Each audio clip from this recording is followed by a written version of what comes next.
Well, you've done two things. You've got behind it and you've covered it. And that's, how do you hit it long and straight? Well, you got to get behind it and then you got to cover it. Now, if you just want to hit it long, you should get behind it and rotate and spin and jump, and you'll hit it straight up in the air. And there's players that do that. But the longest to straightest, in my view, got behind it and covered it.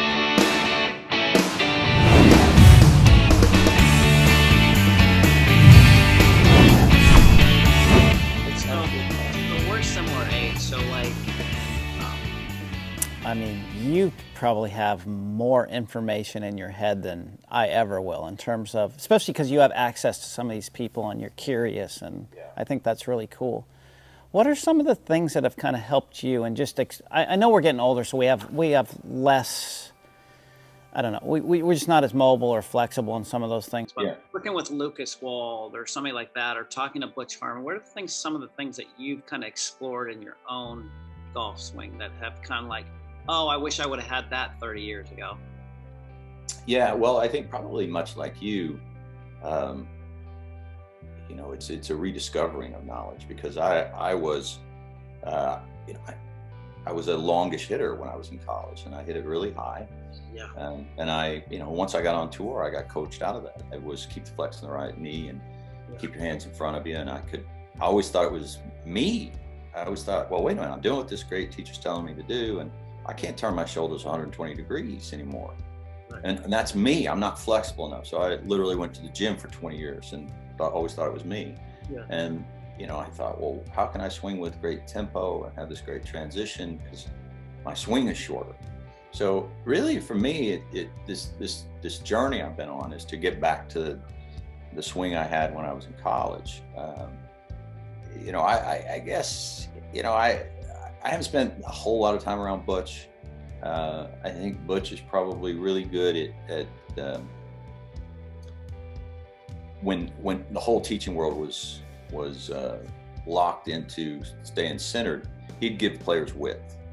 Yeah. So he'd give them width, because he says that, he watched Davis Love and he watched Greg Norman. It's like, well, I know that works.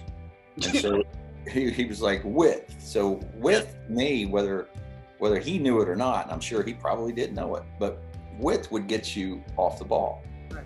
And then that every good thing in the world happens then, so he gave players width, and then, he paid attention to spine angle on the way down. So he'd have them cover the ball. And to me, that's really like Cliff Notes stuff there. If you've got width and then you can cover the ball, well, you've done two things. You've got behind it and you've covered it. And that's, how do you hit it long and straight? Well, you got to get behind it and then you got to cover it. Now, if you just want to hit it long, you should get behind it and rotate and spin and jump, and you'll hit it straight up in the air. And there's players that do that. But the longest to straightest, in my view, got behind it and covered it. So, with Lucas, there's a million nuanced things you learn, right? I never thought about thoracic extension. I never knew it was even called that. Me neither. I use it too, though. I listen to you on the Golf Channel, and you use some of those terms, and I do too. I think that's reasonable, though, that we learn those concepts too. Yeah, because you want to speak. You want to speak with precision. Yes. And how would you say? Well, what I used to say was, look at the right scapula. Look at that. You can see their right scapula. I'm a right-handed golf swing. You can see their right scapula at the top. It's like there's 120 degrees of club head, or 120 degrees of shoulder turn.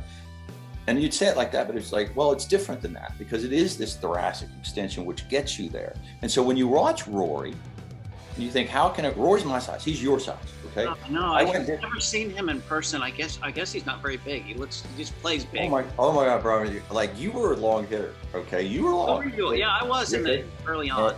Yeah. All right. So the highest I ever got in driving distance was 49th. Okay, because when you and I go look at the 49th guy in driving distance now, and you think that guy's massively long, right? Yeah. So golfers look like you and me. Okay? All right, when you and I play. And so, but when you go stand next to Rory, he's my size, and he is not 49th in driving distance. No, it's not. He leads driving distance. And so when you look at his swing, he's past 120 degrees shoulder turn. But that's thoracic extension, massive thoracic extension, massive. And then, so I didn't know it was called that. So it helps to be precise in that, right? And it helps to be, you know, to talk about the marching move in the early transition, right? I would have never called it. I'd just say, look, again, this was another one of my fights with golf machine. Yeah. You know, none of these guys keep their heel down in transition, right? The right heel's up. Now, did I know that was a marching move, or did I know it was more accurately called a marching move? Because, you know, you go in the backswing like this, and then like this in the downswing, you know, so it makes sense to call it a marching move. The heel comes up. And what does that heel do? Well, I mean, what's the purpose? It allows you to put pressure in the ball of that right foot, which allows you to sort of, you know, spin and rotate and move. And I just knew the heel was up. I just knew when I see Jack Nicklaus playing his best, Tiger Woods playing his best, Justin Thomas playing, their heel's up. Yeah. It's not down.